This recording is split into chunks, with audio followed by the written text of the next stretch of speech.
Documentário. No amanhecer de 18 de maio de 1980, uma tranquilidade enganosa cobria o estado de Washington, nos Estados Unidos. O ar estava calmo, o céu limpo, e nada parecia fora do comum. Mas, sob a superfície do Monte St. Helens, forças colossais estavam prestes a se libertar. Durante séculos, aquela montanha fez parte de uma cadeia de vulcões aparentemente adormecidos, compondo uma paisagem majestosa e tranquila. Para muitos, era apenas um cenário natural. Para outros, especialmente os cientistas, era uma estrutura viva, dinâmica e potencialmente perigosa. Tudo começou semanas antes, em março de 1980, quando uma sequência de pequenos terremotos começou a ser registrada na região.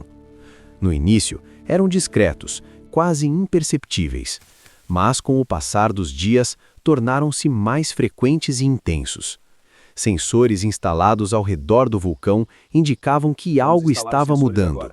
Vapor começou a escapar por fissuras na superfície, criando colunas brancas que se erguiam lentamente no ar. Era como se a montanha estivesse respirando novamente após um longo sono. Equipes de geólogos e vulcanólogos foram mobilizadas rapidamente. Entre eles, especialistas experientes que conheciam o histórico do vulcão, mas que ainda assim se viam diante de um fenômeno difícil de prever com precisão. Instrumentos mediam a deformação do solo, a emissão de gases e a atividade sísmica, e os dados apontavam para uma conclusão inquietante. O magma estava subindo.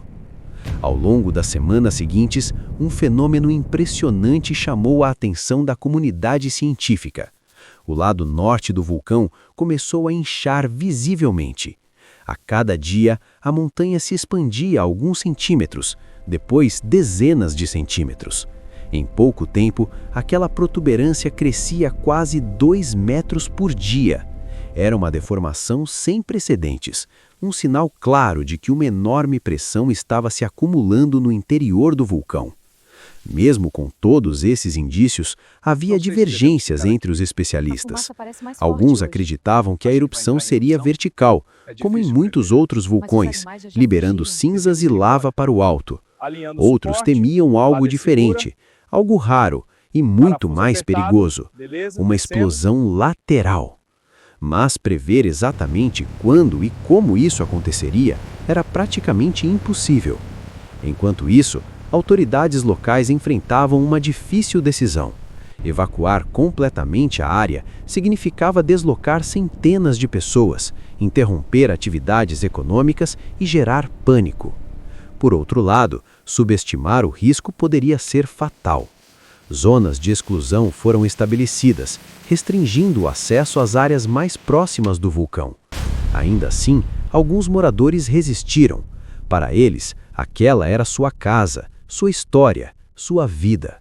Entre os que permaneceram estava um vulcanólogo que monitorava a montanha de um ponto relativamente próximo. Ele acreditava estar em uma posição segura, confiando nos dados e em sua experiência. Também havia fotógrafos e aventureiros, atraídos pela raridade do fenômeno.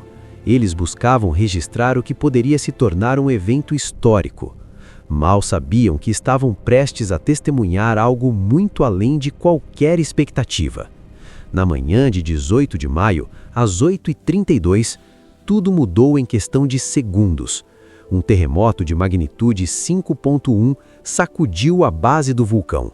Esse tremor foi o gatilho final. O flanco norte, já extremamente instável devido à pressão interna, colapsou violentamente. Um gigantesco deslizamento de terra desceu pela encosta, removendo instantaneamente a tampa que mantinha o magma e os gases sob pressão. O que aconteceu depois foi uma das explosões mais devastadoras já registradas na história moderna. Em vez de uma erupção vertical, o vulcão liberou sua energia lateralmente, em uma explosão direcionada. Uma nuvem ardente de gases, superaquecidos, cinzas e fragmentos de rocha avançou horizontalmente a velocidades superiores a 480 km por hora. Era uma força imparável, destruindo tudo em seu caminho com uma violência inimaginável. Florestas inteiras foram arrasadas em segundos. Árvores centenárias foram arrancadas do solo ou quebradas como gravetos. O calor era tão intenso que a vegetação foi instantaneamente carbonizada. Animais não tiveram qualquer chance de escapar. O impacto foi tão poderoso que a onda de choque se espalhou por centenas de quilômetros. Ao mesmo tempo, uma gigantesca coluna de cinzas começou a subir aos céus, atingindo mais de 20 quilômetros de altura. O dia se transformou em noite. Cinzas começaram a cair sobre cidades inteiras, cobrindo ruas, casas e veículos. Em algumas regiões, a escuridão era total. Pessoas acendiam luzes no meio do dia, tentando entender o que estava acontecendo. Rios próximos foram rapidamente afetados.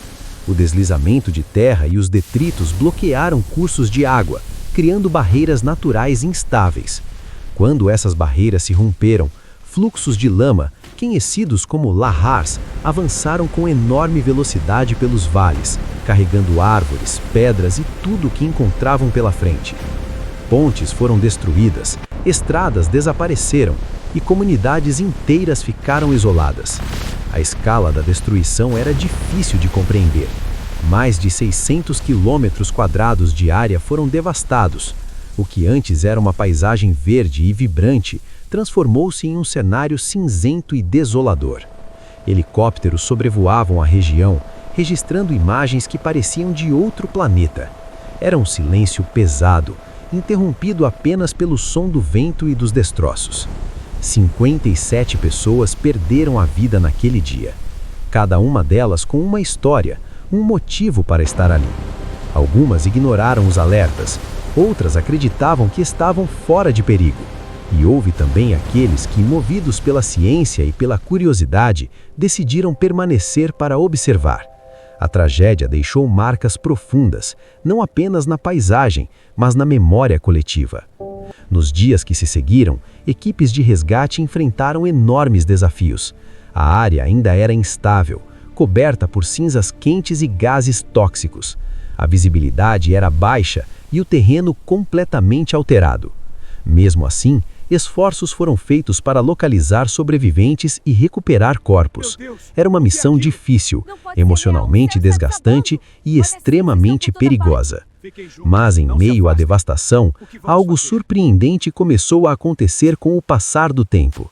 A natureza, resiliente como sempre, iniciou seu processo de recuperação. Meses depois, pequenos sinais de vida começaram a surgir. Plantas pioneiras romperam a camada de cinzas, insetos reapareceram. Aos poucos, animais retornaram à região. Cientistas acompanharam de perto esse processo de regeneração. O que antes era destruição total, tornou-se um laboratório natural único. Pesquisadores puderam observar em tempo real como a vida se reorganiza após uma catástrofe dessa magnitude. Foi uma oportunidade rara de entender os mecanismos de recuperação dos ecossistemas. Além disso, a erupção trouxe avanços significativos para a ciência. Novas técnicas de monitoramento vulcânico foram desenvolvidas, sistemas de alerta precoce foram aprimorados, protocolos de evacuação passaram a ser mais rigorosos e eficientes. A tragédia, embora dolorosa, contribuiu para salvar vidas no futuro. Hoje, o Monte St. Helens continua sendo monitorado constantemente. Ele permanece ativo, lembrando a todos que a atividade vulcânica é parte contínua da dinâmica do planeta. A montanha que um dia explodiu com força devastadora, agora também simboliza aprendizado, respeito e resiliência. E talvez essa seja a maior lição deixada por esse evento. A natureza não pode ser controlada, pode ser estudada, compreendida em parte, mas nunca completamente dominada. Os sinais estavam lá, visíveis para quem soubesse interpretar. Ainda assim, a incerteza prevaleceu.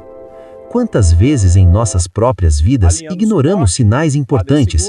Quantas vezes subestimamos forças que estão se acumulando silenciosamente? O Monte St. Helens não é apenas uma história sobre um vulcão, é um lembrete poderoso sobre atenção, preparo e humildade diante do desconhecido. Se você chegou até aqui e gostou desse conteúdo, se inscreva no canal, dê o like, compartilhe. Isso nos motiva para novos conteúdos.